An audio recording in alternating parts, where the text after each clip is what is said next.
So I had this idea to rank Taylor's boyfriends, and I don't know. We've got some receipts to go through. So this is famous ex-boyfriends, Taylor's version, starting with Joe Jonas, 2008. My senior year of high school, Taylor Swift was dating Joe Jonas. Wow, look at them there.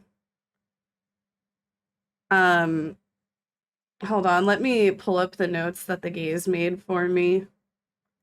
I was able to crowdsource notes through the gays. Okay, so Joe Jonas, the songs Forever and Always and Better Than Revenge are believed to be about Joe Jonas, referencing their breakup over a phone call. Oh, let's see the awkward Ellen interview. That guy? There's one that's about that guy, but that guy's not in my life anymore, unfortunately. Oh. I know. That's not, I'm sorry to hear that. That guy, that's ouch. That's an ouch? Yeah. Wow. You've told me you drive by their houses a lot. What's the name of the song that's about that? It's called Forever and Always. Yeah. Is that sarcasm, forever and always? Definitely. Definitely. Oh my Now, God, sarcastic but that must be really hard. But you know what? Someday I'm going to find somebody really, really great who's right for me. Yes, you are. And you're going to find about 40 people that are right for you. I'm not even going to be able to remember the boy who broke up with me over the phone in 25 seconds when I was 18. No, you did not! Like, I can see how this would be relatable for like a 15-year-old. I don't understand how it's relatable for 30-year-old white men who are gay. I'm sorry, I'm joking. I had to. I'm sorry. You know, let people like what they like. If people want to like Taylor Swift, then there's worse things they could be doing. They could be liking Harry Styles, but I bet there's a crossover. And that's just red flags to me. Like, how many girls are crying in that audience right now? Like, honestly, I don't give a fuck about Joe Jonas. Anyway. Taylor Lautner, 2009. Back to December was inspired by Taylor Lautner referencing Swift's regret over the breakup. Apparently, they met on the set of Valentine's Day, a movie which both Taylors starred in. Oh, they were both named Taylor. Yeah, let's see the movie. So, Felicia, if he's the star athlete, you are... Not the cheerleader. I'm on the dance team.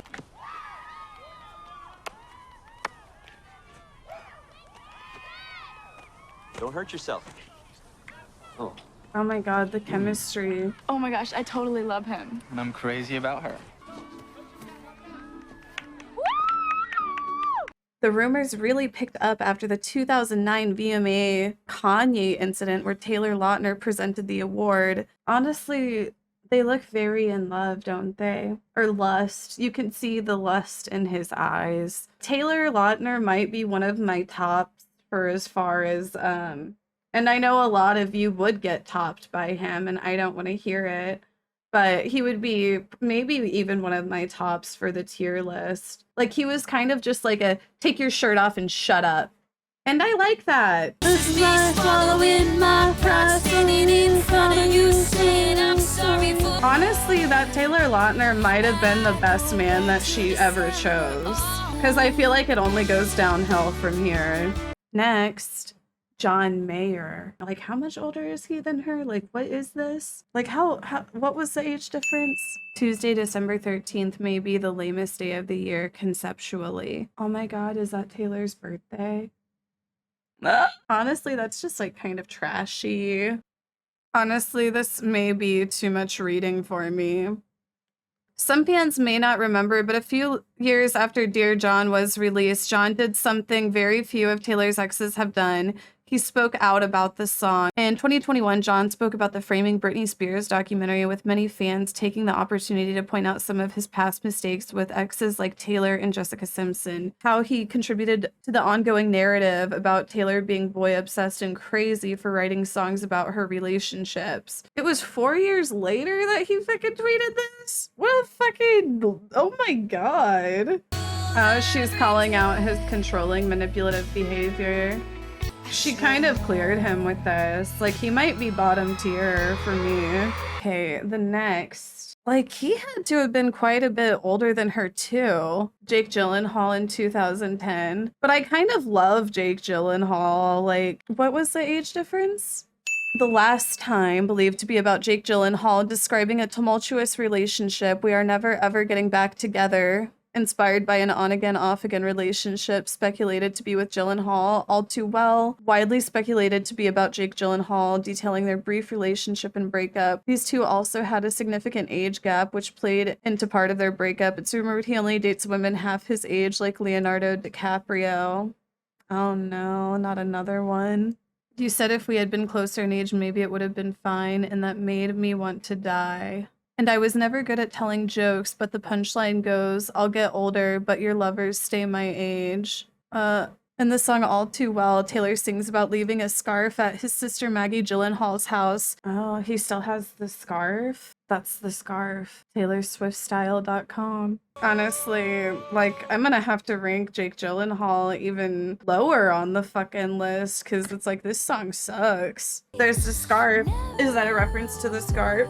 Left my scarf there. Not the scarf. Not Maggie. Okay, but anyway, we won't be watching the 15-minute short film. I'm sorry. Grandson of Robert F. Kennedy. The young Kennedy dated Taylor Swift in 2012, with the source telling people at the time the singer was head over heels into him. When the two dated, the megastar was 22, while Connor was 18 and still in high school. She was 22 and he was 18. I know, I couldn't date like a high schooler. It's just, I don't. Anyway, she said his music taste was bland because he was a senior in high school, Taylor. How much depth do you expect him to have? Why is she wearing this grandma outfit? Why is she dressed like an 80-year-old woman in this music video? The school bus? Because he was in high school. Is Taylor in this video, or is it just all stock footage of kindergartners?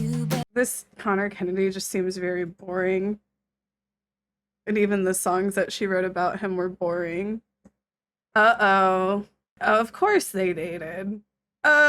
They dated 2012 to 2013. I Knew You Were Trouble, about Harry Styles focusing on a chaotic relationship, style inspired by Harry Styles, capturing their romantic dynamic. Out of the Woods, also believed to be about Harry Styles, reflecting on their roller coaster relationship. Taylor Swift and Harry Styles' relationship turned friendship.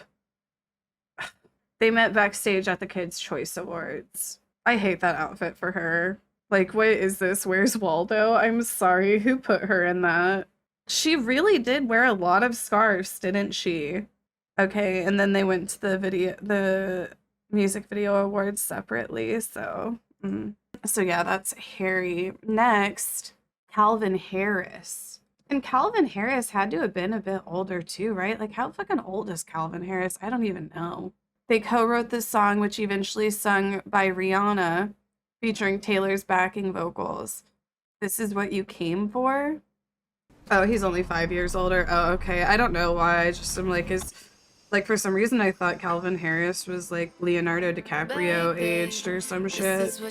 That's all it really says about Calvin Harris, so. Tom Hiddleston? Who? Who? They met at the 2016 Met Gala. She was still with Calvin Harris. Her song Getaway Car is all about this night. She also met Joe Alwyn the first time here. This is her at the Met Gala. She was really feeling herself here. Is this one of Taylor's edgiest looks? I'm sorry.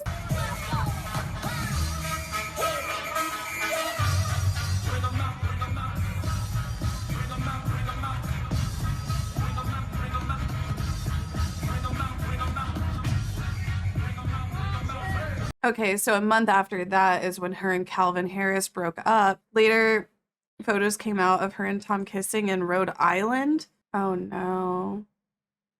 See, she's still dressing like an 80-year-old woman. I don't get it.